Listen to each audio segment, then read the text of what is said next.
صاف معلوم ہو رہا ہے کہ اللہ تبارک و تعالی ہماری مدد کر رہا ہے۔ ڈاکٹر رشید صاحب کو پاگل خانے سے نکالنا کوئی زیادہ مشکل کام نہیں۔ میں نے چھٹی سے واپس آ کر اس پہلو سے اپنی مہم کا جائزہ لیا ہے اور دل میں طے کر لیا ہے کہ ڈاکٹر صاحب کو یہاں سے کس طرح نکالا جائے گا۔ میں نے امبالہ میں آپ کو بتایا تھا کہ میں ڈاکٹر صاحب کو 8-10 دنوں سے زیادہ نہیں رکھ سکوں گا۔ اصل مسئلہ انہیں سرحد تک پہنچانا اور سرحد پار کروانی ہے۔ بہت سوچا، کوئی ذریعہ ہی نہیں سوچ رہا تھا۔ میں تو مایوس ہو چلا تھا، لیکن ایک ذریعہ اپنے آپ ہی میرے پاس آ گیا ہے۔ عبدالستار کے پاس جو ذریعہ آ گیا تھا اس کی کہانی یوں ہے کہ ایک روز شام کو عبدالستار کے پاس اس کا ایک دوست آیا جو پنجاب کا رہنے والا تھا۔ اس کے ساتھ ایک ادھیڑ عمر آدمی تھا جو لباس اور وضاقت اور انداز سے صاحب حیثیت لگتا تھا۔ دوست نے عبدالستار کے ساتھ اس شخص کا تعارف یوں کرایا کہ وہ جالندھر کے ایک مضافاتی گاؤں کا رہنے والا ایک امیر زمیندار تھا۔ اس کی اصل خوبی یہ تھی کہ مسلمان تھا۔ وہ عبدالستار کے اس دوست کے قریبی رشتہ داروں میں سے تھا۔ مسلمانوں کی تو وہاں کوئی نمایاں حیثیت رہ ہی نہیں گئی تھی، لیکن دوست نے بتایا کہ ان چودھری صاحب نے اپنا اثر و رسوخ بڑا اچھا بنا رکھا ہے۔ پولیس کے افسروں کے ساتھ بھی اس چودھری کا دوستانہ تھا۔ اس کے ساتھ حادثہ یہ ہوا کہ اس کے ایک جوان اور غیر شادی شدہ بیٹے کو آگرہ کے پاگل خانے میں بھجوا دیا گیا تھا۔ وجہ یہ ہوئی کہ اس لڑکے کو 2-3 سال پہلے نہ جانے کیا ہو گیا کہ کسی وقت دماغی توازن کھو بیٹھتا تھا۔ اس کیفیت میں اسے غصہ بھی آتا تھا اور لڑنے مرنے پر اتر آتا تھا۔ اپنے عزیز اور دوست تو اس کا یہ رویہ برداشت کر لیتے تھے، لیکن ایک روز اس نے ایک ہندو کے بیٹے کو پیٹ ڈالا۔ چودھری کو پتا چلا تو دوڑا گیا اور اس ہندو لڑکے کے باپ سے ملا۔ اس کی منت سماجت کی اور نہ جانے کیا کیا جتن کیے کہ ہندو مان گیا اور چپ ہو گیا۔ 2-4 دنوں بعد چودھری کے اس بیٹے کو پھر دورہ پڑ گیا۔ اس وقت وہ باہر تھا اور ایک ہندو نوجوان نے نہ جانے کیا کہہ دیا کہ چودھری کا بیٹا اس پر ٹوٹ پڑا اور اسے بری طرح زخمی کر دیا۔ اب بھی اس کا باپ اس ہندو کے پاس گیا جس کا بیٹا زخمی ہوا تھا، لیکن اس ہندو نے معاف نہ کیا اور بات تھانے تک جا پہنچی۔ تھانے دار کے ساتھ چودھری کی بڑی اچھی راو رسم تھی۔ اس نے بھی زخمی نوجوان کے باپ کو راضی نامے پر قائل کرنے کی بہت کوشش کی، لیکن ہندو رضامند نہ ہوا۔ اس کے دل میں مسلمانوں کے خلاف جو عناد بھرا ہوا تھا وہ اس عناد کے ہاتھوں مجبور تھا۔ وہ چودھری کو ناقابل تلافی نقصان پہنچانے پر تلا ہوا تھا۔ کیس مجسٹریٹ کی عدالت میں گیا۔ چودھری نے نفسیات کے ڈاکٹروں کے ذریعے ثابت کر دیا کہ اس کے ملزم بیٹے پر کبھی کبھی پاگل پن کا دورہ پڑتا ہے اور اس دورے کے دوران اسے کچھ پتہ نہیں ہوتا کہ وہ کیا ہو رہا ہے۔ مجسٹریٹ ہندو تھا۔ ہندوؤں نے مل ملا کر مجسٹریٹ کو زیر اثر کر لیا اور یہ فیصلہ لیا کہ چودھری کے بیٹے کو آگرہ کے پاگل خانے میں داخل کر دیا جائے۔ چودھری روپے پیسے والا آدمی تھا۔ اس نے سیشن کورٹ میں اپیل دائر کی، لیکن وہاں بھی ہندو بیٹھے ہوئے تھے جنہوں نے اپیل مسترد کر دی۔ ہائی کورٹ میں اپیل دائر ہوئی تو وہاں سے بھی مسترد ہو گئی۔ اس طرح پولیس کی تحویل میں لڑکے کو آگرہ کے پاگل خانے میں بھیج دیا گیا۔ چودھری خوش قسمت تھا کہ مشرقی پنجاب میں سکھوں کی اکثریت تھی اور ان سکھوں میں بیشتر کاشتکار اور کچھ بڑے اچھے پائے کے زمیندار تھے۔ سکھ ہندوؤں کو اپنا دشمن سمجھتے تھے۔ چودھری کو ان سکھوں کی حمایت حاصل تھی۔ اگر وہاں ہندو اکثریت میں ہوتے تو چودھری کو ہی نہیں بلکہ کسی بھی مسلمان کو اتنا بڑا زمیندار نہ بننے دیتے۔ سکھ عدالت میں چودھری کی کوئی مدد نہ کر سکے کیونکہ ان کے بس کی بات نہیں تھی۔ چودھری کو معلوم تھا کہ اس کا ایک رشتہ دار آگرہ میں کوئی دھندا کرتا ہے۔ چودھری جالندھر سے آگرہ اسے ملنے گیا اور اسے بتایا کہ اس کے ساتھ کیا ظلم ہوا ہے۔ اتفاق سے اس کا یہ رشتہ دار عبدالستار کا دوست تھا۔ دوست اسے عبدالستار کے پاس لے گیا اور اس نے یہ ساری واردات عبدالستار کو سنائی۔ عبدالستار صاحب، چودھری نے کہا، آپ تو مجھ سے بھی زیادہ بہتر جانتے ہیں کہ ایک بار کوئی پاگل خانے میں داخل ہو جائے تو پھر اس کی لاش نکلتی ہے۔ کون یہاں کسی کا علاج کرتا ہے؟ سنا ہے پاگل خانے کے سنتری اور وارڈن وغیرہ پاگلوں کے ساتھ بہت ہی ظالمانہ سلوک کرتے ہیں۔ آپ مجھے یہاں کے کسی ڈاکٹر سے ملوا دیں، میں اس کا باقاعدہ وظیفہ لگا دوں گا۔ وہ میرے بیٹے کا علاج کرے اور اسے ٹھیک کر کے یہاں سے نکلوا دے۔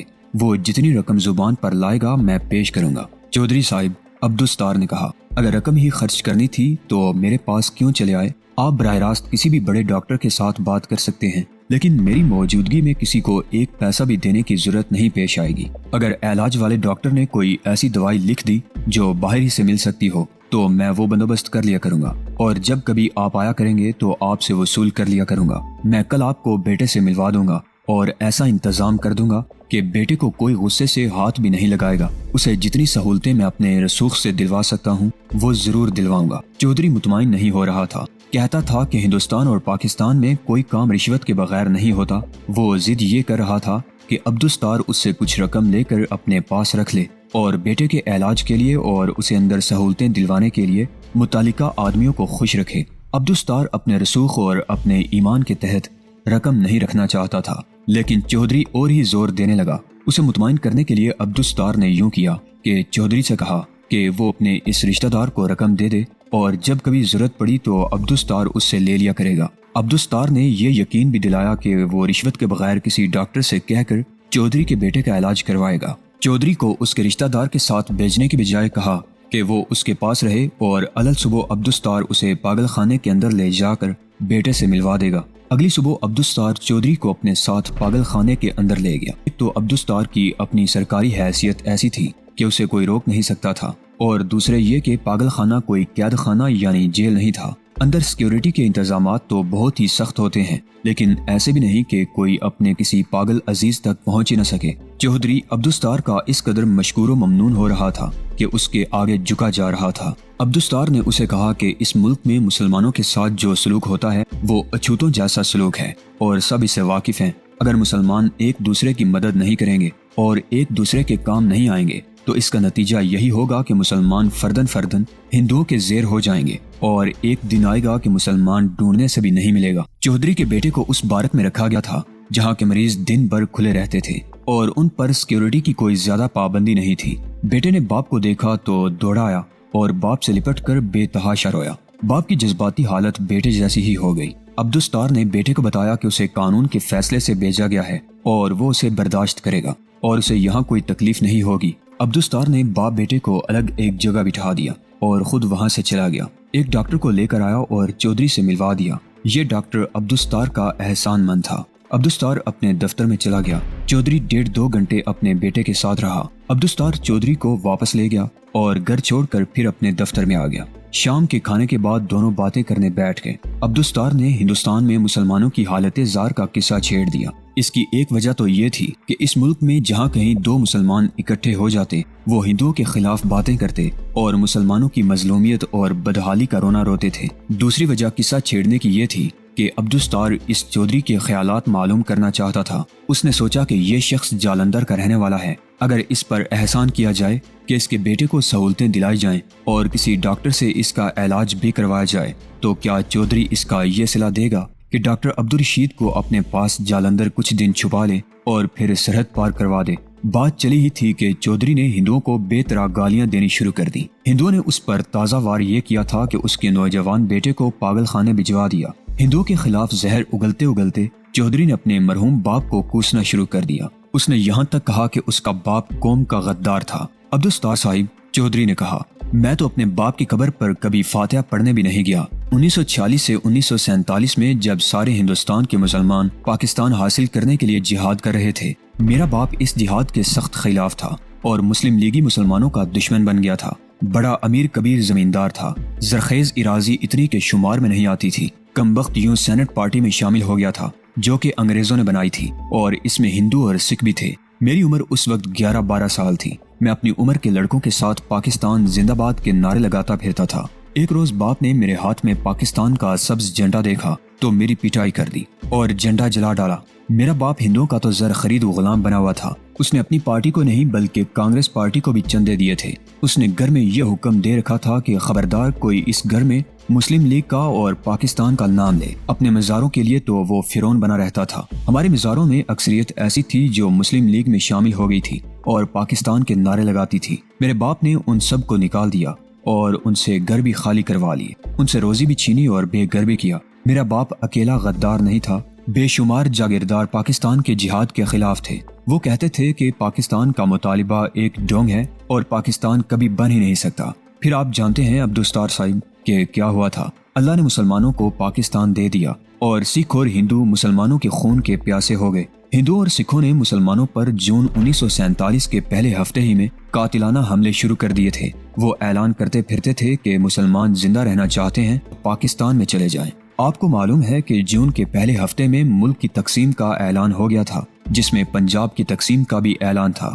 میرا باپ سکھ لیڈروں سے ملا اور کانگریس کے ہندو لٹیروں سے بھی۔ اس نے ان لیڈروں سے کہا کہ وہ ہندوؤں اور سکھ پبلک سے کہہ دیں کہ ہم پاکستان کے خلاف تھے اور ہم پارٹی کے ممبر تھے، اس لیے ایسا نہ کریں۔ کہ کہیں ہمارے ہی گھر پر حملہ کر دے۔ اگست میں مشرقی پنجاب میں مسلمانوں پر قیامت ٹوٹ پڑی۔ سکھوں نے ہندوؤں کی پشت پناہی سے اور پولیس کی مدد سے وسیع پیمانے پر مسلمانوں کا قتل عام، مسلمان خواتین کا اغوا اور وسیع پیمانے پر آبرو ریزی، ان کے گھروں کی آتش زنی اور لوٹ مار شروع کر دی۔ مجھے وہ منظر کل کی بات کی طرح یاد ہے۔ ہم سب خوف زدگی کے عالم میں اپنے گھر میں چھپ گئے۔ میں دوڑا باہر نکلا کہ دیکھوں ہو کیا رہا ہے۔ ہو یہ رہا تھا کہ سکھ مسلمانوں کے گھروں پر ٹوٹ پڑے تھے اور میرا باپ دروازے کے باہر کھڑا ہندوؤں اور سکھوں سے کہہ رہا تھا کہ یہ کانگریس مسلمانوں کا گھر ہے اور میں نے پارٹی اور کانگریس پارٹی کو ہزار روپیہ چندہ دیا ہے، لیکن ہندو اور سکھ کہہ رہے تھے کہ ہمیں مسلمان کا خون اور مال چاہیے، خواہ وہ کانگریسی ہو یا مسلم لیگی۔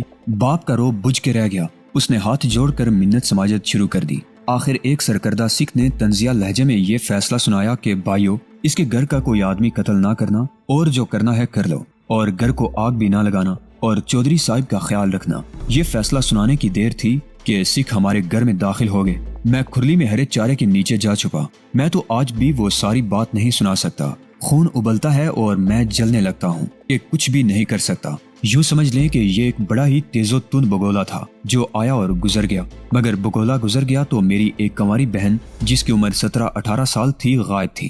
تمام کے تمام ٹرنک اور قیمتی چیزیں غائب تھیں۔ کس کس چیز کا نام لوں؟ مویشیوں والے مکان سے دودھ دینے والی 2 بھینسیں اور ایک گائے غائب تھی۔ پیچھے ہم سب گھر کے افراد رہ گئے تھے جو روتے چیختے اور چلاتے بیٹھ گئے۔ میری ماں بین کرتی اور میرے باپ سے کہتی تھی کہ پاکستان چلے چلتے ہیں، لیکن میرے باپ کی ہڈی ایسی ڈیٹ تھی کہ وہ اب بھی پاکستان کے نام سے نفرت کرتا تھا۔ ہمارے وہ رشتہ دار اچھے تھے جو پاکستان کو چلے گئے تھے، ان کی عزتیں ان کے ساتھ گئی تھیں، ہم وہیں رہے۔ میں تو 11-12 سال کا بچہ تھا، سوائے رونے اور اکیلے ہی ہندوؤں اور سکھوں کو گالیاں دینے کے سوا کچھ نہیں کر سکتا تھا۔ وقت گزرتا گیا اور یہ قیامت مسلمانوں کا جو حشر کر گئی، اس سے آپ واقف ہیں۔ باپ نے میری بہن کی برآمدگی کی کوششیں شروع کر دی۔ ہندوؤں اور سکھوں کے لیڈروں سے اور پولیس کے بڑے افسروں کے پیچھے مارا پھرتا رہا۔ آخر 6 مہینے بعد میری بہن برآمد ہو گئی اور اسے باپ اس حالت میں گھر لایا کہ وہ ماں بننے والی تھی۔ میری بہن صرف 3 دن اور زندہ رہی۔ چوتھے روز پتا چلا کہ بہن نے گاؤں کے کنویں میں کود کر جان دے دی ہے۔ کنویں سے لاش نکالی اور جنازہ پڑھ کر دفن کر دی۔ میں آج بھی حیران ہوں کہ میرے باپ نے یہ صدمہ کس طرح برداشت کر لیا تھا۔ اس کے بعد میرا باپ 20 سال زندہ رہا۔ اس نے بیٹی کے صدمے کو اپنے وجود میں جذب کر لیا تھا۔ میں آج تک اس بہن کو نہیں بھولا۔ میری ماں اس صدمے کو برداشت نہیں کر سکی تھی۔ بہن کی اس حادثے کے 1 سال بعد فوت ہو گئی۔ اس وقت میری 2 بڑی بہنیں تھیں اور دونوں اپنے اپنے سسرال میں تھیں۔ وہ اچھی رہی کہ ان کے سسرال وقت سے پہلے نکل گئے تھے اور آج ان کے خاندان پاکستان میں آباد ہیں۔